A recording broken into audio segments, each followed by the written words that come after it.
Hello everybody and welcome to another improv video. Now, if you watch my previous one where I do an improv prompt about there only being one bed, then you might notice that I'm wearing the exact same outfit and I look exactly the same. That's because these are recorded on the same day. I'm pre-recording a little bit just in case. The rules are I spin my wheel of prompts and whatever prompt appears is the one that I have to do. And I have to stick with that prompt until I feel that the prompt is fulfilled or I break character. Now, the past few haven't really been that funny, so I'm just gonna do my best to, bring out the comedy in me. And I'm not sure if I can do that. We'll see. We'll see what the prompt is, and hopefully that'll work out for the best. And without further ado, let's spin that wheel.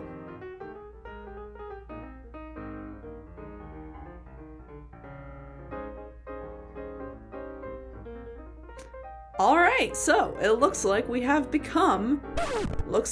spun how to become a theater kid, which is quite terrible, actually.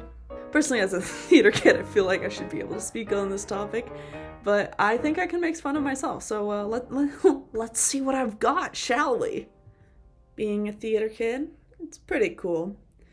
I would say that, the first thing you need to do is you need a little bit of a obsession. You know, you gotta get really into the craft and the work. You gotta you need to find a niche, you know? So for example, the way I got into theater is I saw this almost all white production of In the Heights, and it was done by a high school that definitely should not have been doing that show, and I was like, wow, this is an incredible show. And then I just got really into In the Heights, and I found out 3 years after I got really into it, because I was just listening to the soundtrack and stuff, I didn't know anything. And that's when I actually realized that it was supposed to be full of Black and Latino people, and that was a point of tension, and that actually it wasn't just the one Latino guy. So I think that really brought me into theater, and I think that's neat, that people need to have one show, and it'll just really bring you in. The next thing that you gotta do is you gotta have a sort of you need to be you need to know that because you love theater, that makes you a little bit better than anyone else. It's you're talented, you know how to perform things, you know how to make people feel emotions. You are a master manipulator, and that is something that you really need to channel in order to, be a theater kid. And also the thing is, you need to take pride in it, because it's a lot of people will say, oh, I'm not a theater kid, and they definitely are, and that just makes you worse, okay? If you own it, you will be better than those losers. Next, you gotta you gotta be in theater. You cannot be a theater kid and not be in theater. And some people will say they're theater kids, but they're not, because they're not committed to the craft. If you're a stage manager or you're into props, then it's cool. You like bossing people around, but you don't actually care about theater. You gotta do the shows, you know? You gotta be a part of it. You gotta care.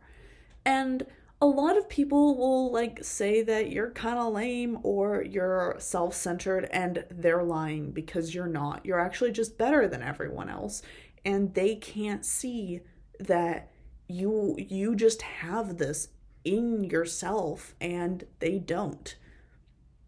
It's really tragic to be a theater kid. You need to have this kind of modesty, because you're just so much more interesting than everyone else, and therefore you're just so much better. And you know I would say that I don't gatekeep theater. I think it's like for everyone, but I think that you just need to be into it to do it.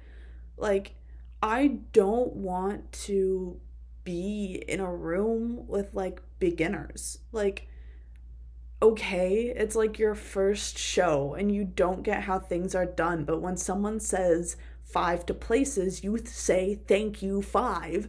And it's like, why aren't you saying thank you five? And you're like, I've only done theater when I was 7 years old. And I'm like, then clearly the passion didn't get you, and you are not like me.